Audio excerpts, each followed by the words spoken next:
Good morning. There we go, like that. I mean, you're going to need this considering that it's going to be 110 outside today. Really pleased to be here, have an opportunity to talk to you a little bit about the system side of what you've been hearing so far today. A lot of the ways that we think in public education is often about the content, like early education or special ed or math or literacy. The connective tissue that actually creates the system that we experience is a lot of what myself, Laura, and Matt are going to be talking about today. And we're going to try and make it as practical as possible because we can get really wonky really fast. So I've been practicing on really simple, easy ways to understand this.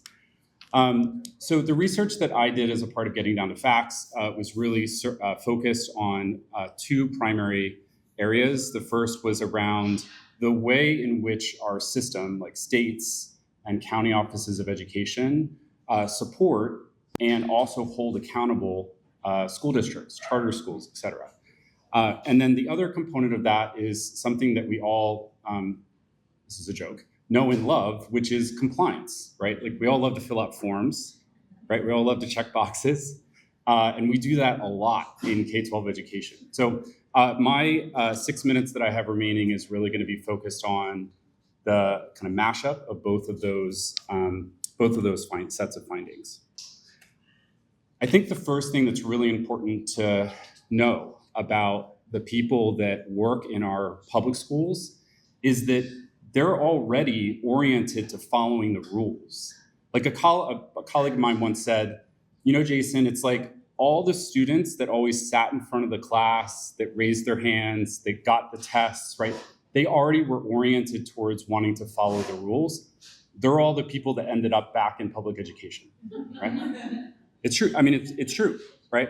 So there's this belief by the state that these are individuals that are wanting to skirt the rules or not pay attention. But in fact, there's actually a lot of anxiety.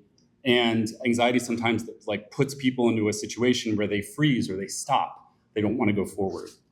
And so I think that really sets the basis for really thinking about this issue of compliance. And I think specifically, one thing that we found in thinking about compliance is that often people will associate it with a very negative feeling or emotion. But it turns out that compliance is actually really good in some cases. It has a lot of value. For example, compliance is used to make sure that when students walk into buildings, the building is safe enough for them to be in there without an accident happening. Or compliance is used to make sure that the students we care about that are getting opportunities and access to things that other students are not, our definition of equity in the state, is actually happening, right? So where this crosses over from being something that is considered valuable to what we often hear about is the kind of burden side of it. And there's a couple of dimensions to this burden component, one of which that I'll talk about, which is friction. And friction is made up not just of time issues, but some other psychological associations with that work. And that leads to, at a system level, what we call system drag. Okay, so when we think about the kind of split between this notion of value and this notion of burden, it's about, as you can kind of see on the screen, kind of 60% to burden and about 40% to value. So what in this study administrators were saying is that about 60% of the time that I'm spending on compliance issues is time that I think we can actually do better with. We can be more efficient, we can get rid of duplication, we can figure out better systems in order to collect these data. And if we think about the total amount of time, so on average, in this study in California, education administrators are spending about 40% of their time, which is roughly about a day to a day and a half every single week on this activity. If they were able to cut that even by 50%, you're talking about 4 to 6 hours per week that these administrators have back to focus on things like strategy or to focus on things like planning or reviewing data, et cetera.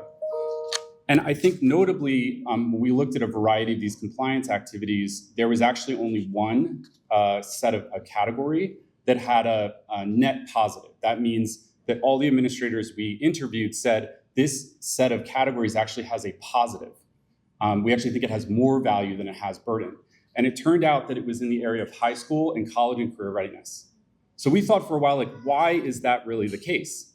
And when we looked at the actual activities that happen underneath of this category, what we were finding is that a lot of the, quote, compliance activities that these administrators were doing, they were interacting directly with students.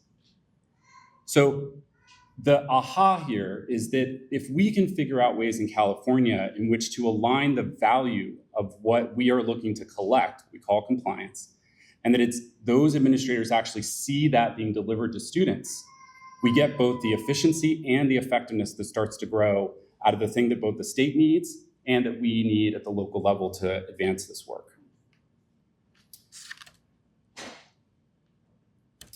So this notion of system drag is not just about time, and I won't spend a long time on this, but these other dimensions of things like risk aversion, cognitive load, and attention issues are all contributors, right? Like in this way, time is not just a minute that I'm not doing an activity. All three of these dimensions contribute to that minute turning into maybe 5 or 30 minutes because I'm really nervous or anxious about ensuring that I don't get something wrong. Or maybe my attention is so fractured that when I start doing something else, I'm actually thinking about the other thing that I was doing. And these are very, very real things that administrators and educators experience every day in our system. At the end of the day, multiple studies, including several of the ones that I worked on, really point to this idea that what we don't need is more duplicative proof. We got a lot of that. We got a lot of data. But what we need is stronger accountability. And the term of accountability here is not in the traditional sense, as you think of like No Child Left Behind when we were establishing tests and assessments, but it's really Richard Elmore's definition around reciprocal accountability. It is genuine and it is authentic when partners are sitting at the table, right? I'll use the example of county offices and school districts, that if a county office is sitting and saying, hey, I am engaging you because certain student groups are not doing very well, that they say, I am going to give you support. And that support's going to look like X, Y, and Z. And that the district says, okay, I will follow through on that. And if they're not finding that the support from the county is actually working or helping, they say that directly to them. And then the county's able to respond and say, okay, let's talk about that.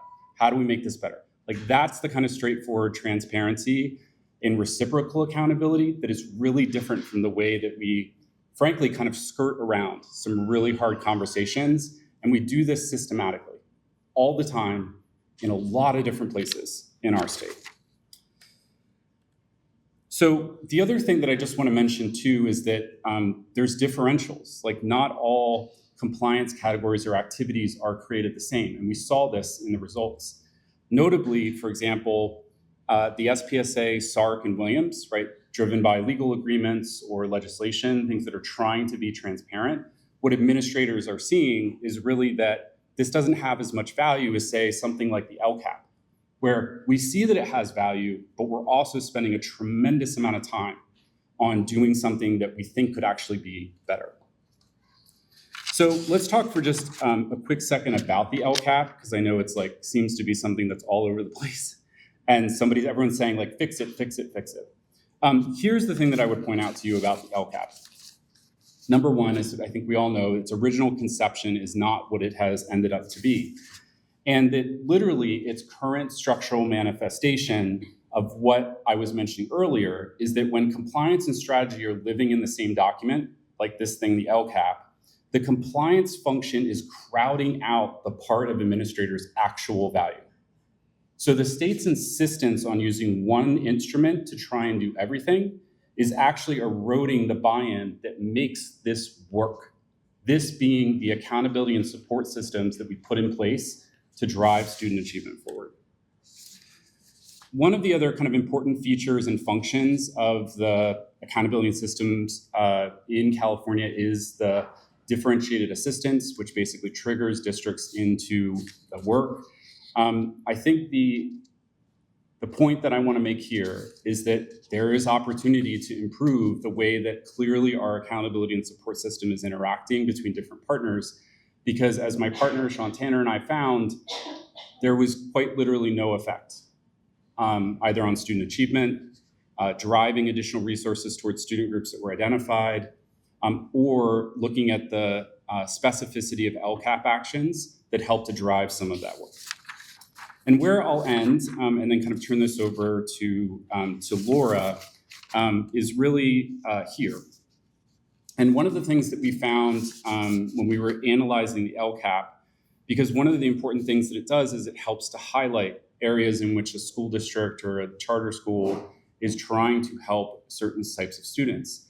And what we found as a result of the rules that California has set up is that it is a forcing function. It basically pushes LEAs to do some things and not others. So as an example here, because there's a lot of alignment between the unduplicated count of the funding in the LCFF formula and the way that the instructions are written for the LCAP, both the narrative, like how you write something, versus a structured field, think I have a drop-down box and I have to choose a student group, there's high visibility on all that. But we can see in other places, like say students with disabilities, there's a lot of narrative. Like we understand that is clear that school districts want to spend a lot of time on that, but it is disconnected because the structured fields within the LCAP don't exist that allow LEAs to actually say, I'm driving resources. This is how actions are interacting with that work. So I'll wrap up there, and Brandon, or Laura wants to, okay, great, come on up, Laura.